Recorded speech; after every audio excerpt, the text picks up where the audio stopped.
अस्सलाम वालेकुम नाज़रीन, उम्मीद है कि आप सब खैरियत से होंगे। मामूल के मुताबिक आज फिर एक नए वीडियो के साथ हाजिर हूँ।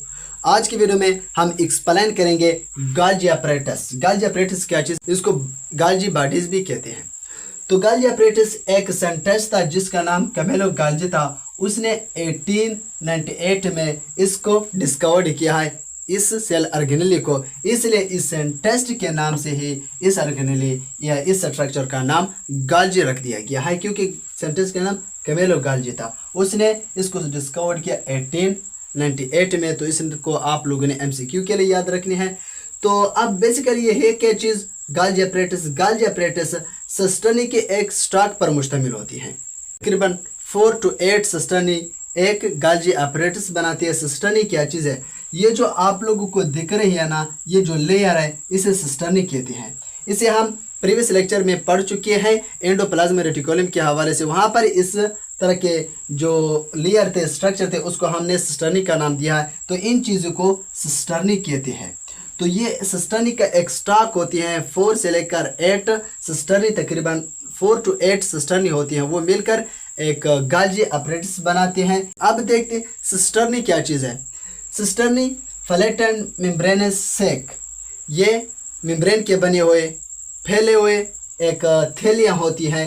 बिल्कुल ये जो आप लोगों को दिख रही हैं इसे सिस्टर्नी कहते हैं। ये मेम्ब्रेन से बने हुए फैले हुए थैलियाँ हैं। तो इसके इर्द गिर्द ये जो बालनुमा स्ट्रक्चर आपको नज़र आती है इसे विजिकल कहते हैं। ये यहाँ पर इमेच्योर विजिकल, जबकि इन्हें मैच्योर विजिकल कहते हैं। जब ये सिस्टर्नी इन विजिकल के साथ मिलती हैं, इनके साथ मिलकर एक ख़ास स्ट्रक्चर, एक कम्प्लेक्स स्ट्रक्चर बनाते हैं, तो इसे गाल्जी अपरेटस या गाल्जी बॉडीज कहते हैं। तो ये थे इसका शॉर्ट स्ट्रक्चर। अब इसकी फॉर्मेशन के बारे में बताते हैं। फॉर्मेशन के बारे में जानने के लिए आप लोगों को इन चंद बातों का ख्याल रखना चाहिए। ये ज़रूरी है, MCQ के हवाले से भी ये पूछी जा सकती हैं। तो सबसे पहले क्या है कि जो गाल्जी अपरेटस है इसके 2 फेस है। गाल्जी अपरेटस के 2 फेस है, एक आउटर फेस जबकि दूसरा इनर फेस है। अब आउटर फेस क्या है, ये फर्ज करें हमने ड्रा किया हुआ, ये न्यूक्लियस है, ये एंडोप्लाज्म रेटिकुलम, और इसके बाद ये जो है यहाँ पर ये गाल्जी अपरेटस है। तो और उसके बाद ये सेल मेम्ब्रेन है।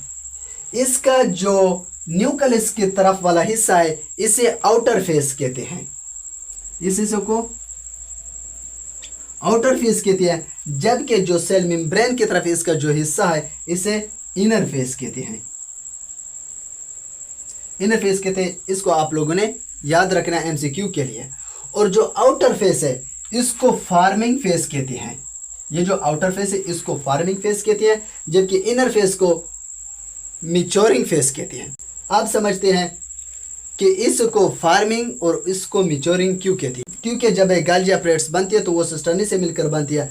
अब सिस्टर्नी जो बनना शुरू कर देती हैं वो इसी हिस्से से ही स्टार्ट होना शुरू कर देती हैं, यानी आउटर फेस की तरफ से, न्यूक्लियस की तरफ से नए सिस्टर्नी बनना शुरू कर देती हैं। इस तरह यहाँ पर आकर मैच्योर होते होते यहाँ पर बिल्कुल मैच्योर होकर फिर से ये विजिकल में टूट जाती हैं।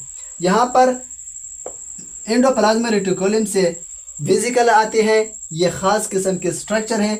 तो फिर ये यहाँ पर तरतीब देकर एक दूसरे के साथ फ्यूज्ड होकर सिस्टर्नी बना लेती है। न्यू सिस्टर्नी यहाँ से बनना शुरू कर देती हैं। फिर आहिस्ता आहिस्ता ये मैच्योर होकर यहाँ पर बिल्कुल मैच्योर हो जाती है। जब मैच्योर हो जाती है तो फिर वही सिस्टर्नी फिर से वो विजिकल में ब्रेकअप हो जाती है।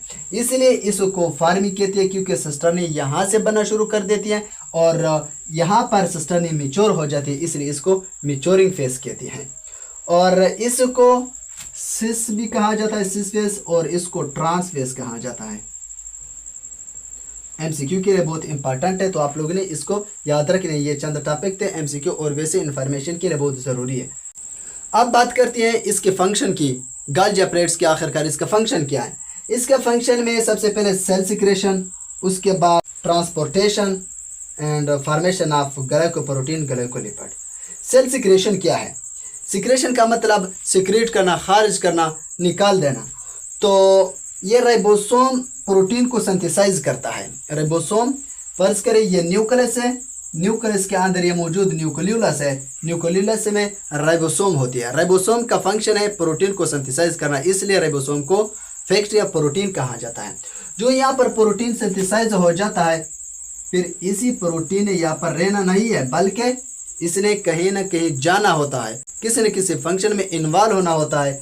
तो यहाँ पर जो प्रोटीन सिंथेसाइज हो जाता है, फिर वही प्रोटीन आकर एंडोप्लाज्मिक रेटिकुलम के पास, एंडोप्लाज्मिक रेटिकुलम उस वेसिकल की सूरत में वो आगे ट्रांसपोर्ट करता है गाल्जी बॉडीज की तरफ।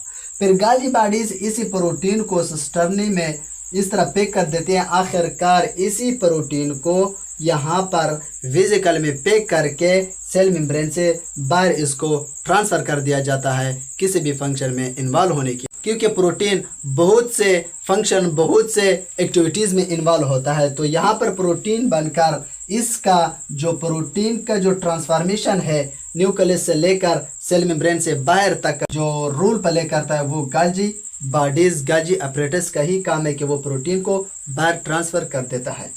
तो उसके बाद ये है ट्रांसपोर्टेशन भी बिल्कुल यही है कि ये प्रोटीन और ख़ास एंजाइम को ये ट्रांसपोर्ट कर लेता है।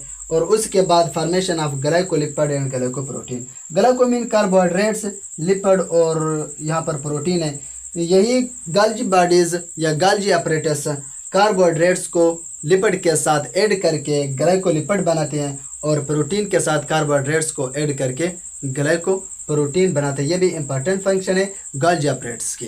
तो ये था गाल्जी अपरेटस। उम्मीद है कि आप लोगों को ये लेक्चर पसंद आया हो, तो चैनल को भी सब्सक्राइब करना ना भूले। अपना ख्याल रखिए, दुआ में याद रखना। अगले वीडियो में फिर मुलाकात होगी, तब तक खुदा हाफिज़।